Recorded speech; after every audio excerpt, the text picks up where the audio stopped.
Mechbay, and welcome to another episode of Mechbay Tutorials. In this video, I'll be answering one of the most common questions that I receive in my inbox, and that is what type of foam I use in my diorama project. Right in front of you are the two types of foam materials that I normally use for my diorama projects. So one of the foams that I use is this one right here, and this one is called Project Foam Board. And I normally buy this at the dollar store, and they come in 24 by 36 sheet or panel. And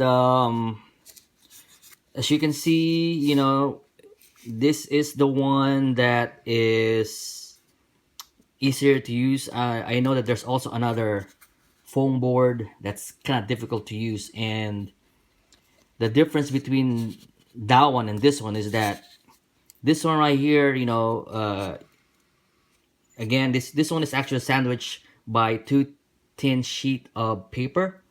If you see that, and this one right here, you could actually peel off, that thin sheet of paper.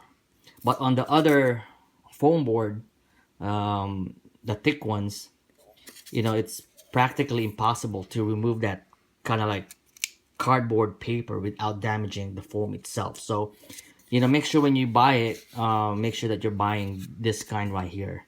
And in terms of usage, it's pretty easy to use because you could, again, you could just cut this by X-Acto knife. And in terms of painting, what I normally do is I usually peel off, the paper before you paint. When I'm gonna peel it right now. So if you peel it, you get this kind of like smooth, kind of like texture. And you could actually texture this, so if you want to have like a brick kind of like pattern, you could actually do it in here. But since this one is a very thin material, you can't really press too hard. So that's the only catch on this one. It's like you have to be more careful in using this, otherwise it's gonna fall apart on you. So, but in terms of like texturing, yeah, you could press some like gravel in here and have kind of like those concrete holes, pattern in there, and it should hold. And the other foam material that I use is right here, and this one is called pink insulation foam, and the name of, or the brand that I use is called Foamular, and it's manufactured by Owens Corning. There's actually two thickness that I use for this insulation foam, and this one right here is the 1 inch thick, and this one right here is the 1/2 inch thick. Now from experience, the 1 inch thick is more readily available to buy, so pretty much all Home Depots that I went to has this 1 inch thick, but this one comes in a 2x2 panel. This 1 inch thick foam. That's how you buy it, and they normally cost about at least here in my area about $5.50, with tax, I say $6, about $6 per panel. Now this one right here, the 1/2 inch thick, though, it's kind of harder to find. I normally get this at a Home Depot contractor store, and normally those kind of store are usually harder to find in an area. So if you have it in your area, it's good. because it just gives you an additional option when making dioramas, as so like the thickness of materials that you could use for the project. However, you don't really need to have the half-inch thick, because normally you could get away with just using this the inch thick foam. And as a matter of fact, that's kind of like the majority of the time you'll be using this, because when you create your walls, I mean, this is like the best uh, foam to use, because it's like me, I use magnets to attach the pieces of my diorama. So the ceramic magnets that I use perfectly fits this thickness. You won't be able to use that in here. So a lot of times, I use the half-inch thick foam um, as a layering material, just to give depth in the diorama.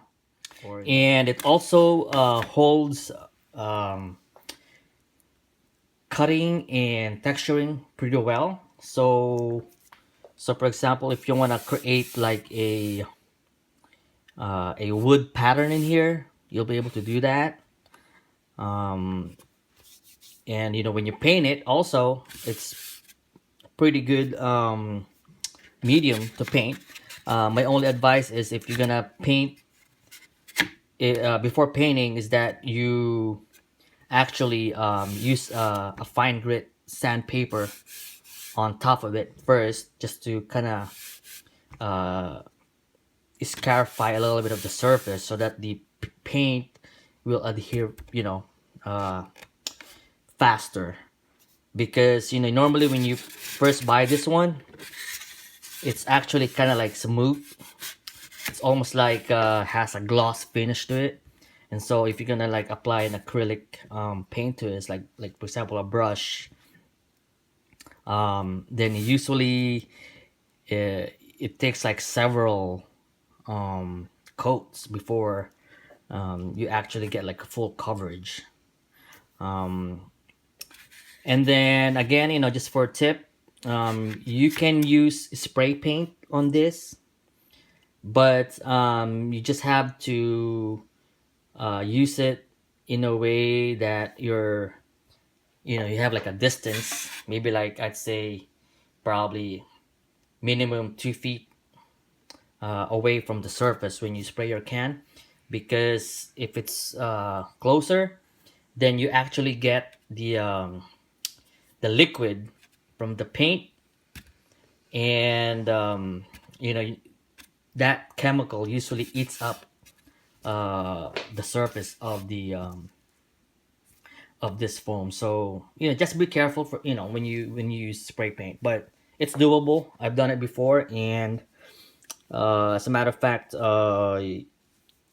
what I do, like before painting, like the regular painting, or before priming, I actually like spray like a kind of like a really thin coating of black spray paint, and then that usually helps when I start doing my full priming of black.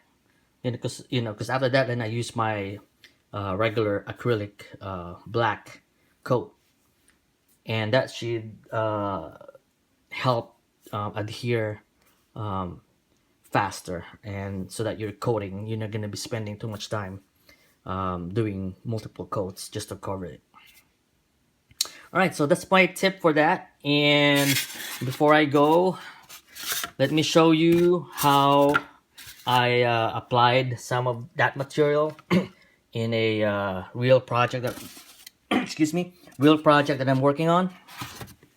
So right in front of you is a current commission project that I'm working on, and so basically this is like a part of a wall of a dojo diorama that I'm been commissioned to do, and I'm just gonna point out the materials that I use, so you could kind of have an idea visually how they all come together. So this materials right here, my footing right here and some parts right here, these are all made, these are all the project foam. Okay, and obviously my wall is the half no 1 inch thick pink insulation foam or foamular, right? So that's kind of like my base wall. And then for the half-inch pink foam, I use it right here. So I made it into like my kind of like a wood,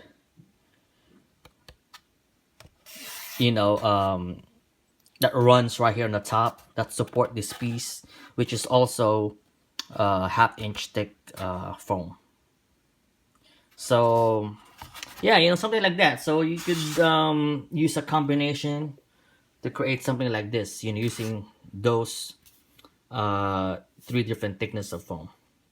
So I hope that I was able to answer those questions, and I'll see you guys next time.